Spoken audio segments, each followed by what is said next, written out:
Late at night, when the world grows quiet and distractions fade, many people find their minds suddenly becoming loud. The room may be dark, the phone set aside, and the body finally resting, but the mind begins replaying moments from the day with relentless precision. A simple conversation from hours earlier returns like an uninvited guest, a casual comment, a short reply, a pause that seemed insignificant at the time. Now, under the soft glow of memory, every word feels heavier, every tone more uncertain. You begin asking yourself questions you never thought to ask in the moment. Did I sound rude? Did I talk too much? Did they misunderstand me? Did I say the wrong thing? And before you realize it, something that once felt ordinary has become a puzzle your mind refuses to let go. This pattern of overthinking simple conversations at night is more than just a habit. It is often a window into how deeply someone cares about connection, belonging, and being understood. It reflects an inner world that is sensitive, observant, and emotionally alert. People who experience this tend to be highly aware of social cues. They notice small shifts in tone, facial expressions, and timing. They remember details others quickly forget. On the surface, this may look like worry, but underneath, it is often rooted in a deep desire to feel safe within relationships and confident in how one is perceived. Many people who struggle with nighttime overthinking developed this pattern early in life. In childhood, they may have learned that emotional safety depended on reading the room carefully. Perhaps they grew up in environments where moods were unpredictable, where approval felt conditional, or where mistakes were met with criticism rather than understanding. In such settings, being socially alert became a form of protection. Watching closely, thinking carefully, replaying interactions to avoid future conflict. Over time, this hyper-awareness became automatic. The brain learned that analyzing conversations meant staying emotionally safe. For others, this pattern developed through experiences of rejection, embarrassment, or misunderstanding. Maybe there was a moment when something they said was taken the wrong way. Maybe they were laughed at, ignored, or judged. Maybe they were misunderstood and never had the chance to explain. These moments may seem small on the surface, but emotionally, they leave traces. They teach the mind that social interactions carry risk, that words can be dangerous, that being misunderstood can hurt.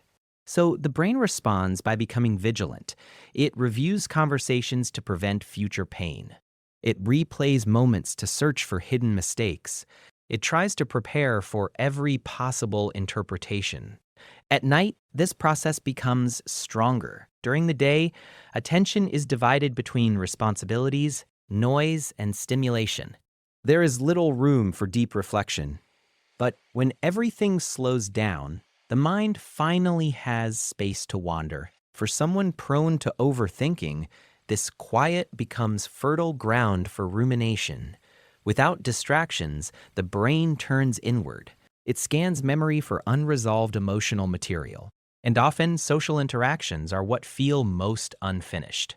A simple exchange like, "Sure, I'll text you later," becomes layered with meaning. Did they mean it? Did I sound uninterested? Should I have added something warmer? A laugh shared earlier now feels ambiguous. Was it genuine? Or was it polite? A short reply suddenly feels like rejection. Silence becomes interpreted as disappointment. The mind begins filling in gaps with imagined explanations, usually negative ones. This is not because the person is pessimistic. It is because the brain is wired to prioritize perceived threats. When emotional security feels uncertain, the mind assumes the worst as a form of self-protection. Overthinking conversations at night is also deeply connected to self-image. Many people who experience this carry an internal belief that they are too much or not enough, too quiet, too awkward, too intense, not interesting enough, not confident enough, not likable enough. These beliefs often form through subtle social feedback over years. A joke that didn't land, a message left unanswered, a friend drifting away. Each experience quietly adds to an internal narrative about worth. When these beliefs exist, every interaction becomes a test. Did I pass? Did I fail? Did I reinforce the idea that I'm lovable or the fear that I'm not? At night, when defenses are low, these questions surface. The mind replays conversations to evaluate performance. It searches for proof of acceptance or rejection. It tries to measure self-worth through remembered reactions. This creates an exhausting loop where social experiences are never allowed to simply be experiences. They become evidence in an internal trial. This pattern is also closely linked to empathy and emotional sensitivity. People who overthink conversations are often deeply attuned to others' feelings. They care about how their words affect people. They worry about causing discomfort. They want to be kind, considerate, and emotionally responsible. This is a beautiful trait. But when empathy lacks boundaries, it turns inward as self-blame. Instead of trusting that relationships can withstand imperfections, the person feels responsible for every emotional outcome. If someone seems distant, they assume it must be their fault. If a conversation felt awkward, they assume they caused it. Over time, this creates emotional fatigue. Nights become restless. Sleep is delayed. The body is tired, but the mind keeps working. Each replayed conversation triggers subtle stress responses. The heart may beat faster. The chest may feel tight. Muscles may tense. The nervous system reacts as if the social interaction is happening again. This repeated activation keeps the body in a low-grade state of alertness. Over weeks and months, this can contribute to anxiety, burnout, and emotional exhaustion. In relationships, this pattern can create silent struggles. A person may appear calm and composed outwardly, while internally replaying every interaction. They may hesitate to express needs out of fear of saying the wrong thing. They may overanalyze texts before sending them. They may reread messages repeatedly, searching for hidden meanings. They may apologize excessively or over-explain themselves. Not because they lack confidence, but because they fear misinterpretation. Friendships and romantic relationships can feel emotionally intense for people who overthink. Small moments carry great weight. A delayed reply can trigger hours of analysis. A short message can spark self-doubt. A change in tone can feel like a threat to connection. This makes relationships feel fragile, even when they are stable.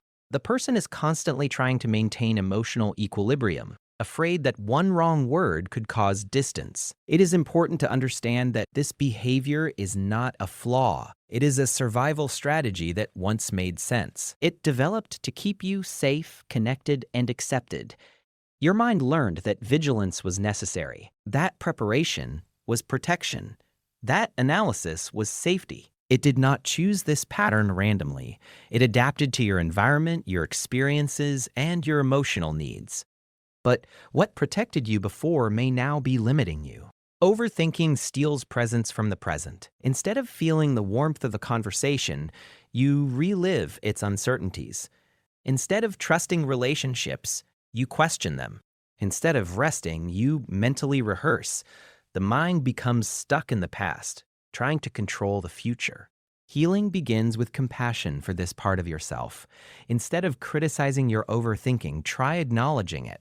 I'm replaying this because I care. I'm analyzing because connection matters to me. My mind is trying to protect me. When you see your thoughts through this lens, shame begins to soften. You are not broken. You are sensitive in a world that often overlooks sensitivity. Learning to release nighttime rumination takes practice. It starts with noticing when the loop begins. The moment you catch yourself replaying, gently remind yourself that the conversation is over, that you cannot change it now, that most people are far more focused on themselves than on analyzing your words. That perfection is not required for connection. It also involves strengthening your sense of self outside of others' reactions. When your worth comes from within, conversations stop feeling like tests. They become exchanges, not evaluations. You begin to trust that you are enough even when you are imperfect. Even when you stumble, even when you say something awkward, Creating emotional safety within yourself is essential. This means allowing mistakes without punishment. It means speaking to yourself the way you would speak to someone you love. It means reminding yourself that misunderstandings happen and can be repaired. That silence does not always mean rejection. That tone is not always meaning. That people's moods often have little to do with you. Over time, you can train your mind to rest. You can create nighttime rituals that signal safety, deep breathing, journaling, gentle music, grounding exercises. You can gently redirect your thoughts when they spiral. You can learn to say, I've thought enough about this today. I deserve rest. The goal is not to stop caring.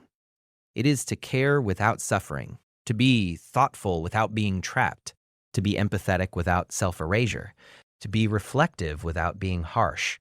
If you overthink conversations at night, it means you are someone who values connection deeply. You want to be understood. You want to make others feel comfortable. You want to belong. These are not weaknesses. They are signs of emotional depth. With time, self-awareness, and kindness toward yourself, this pattern can soften. The nights can become quieter. The mind can learn to trust. You can begin to let moments exist without dissecting them. You can learn that you are allowed to take up space without perfect wording, that you are worthy of connection without constant self-monitoring. You do not have to earn rest by being flawless.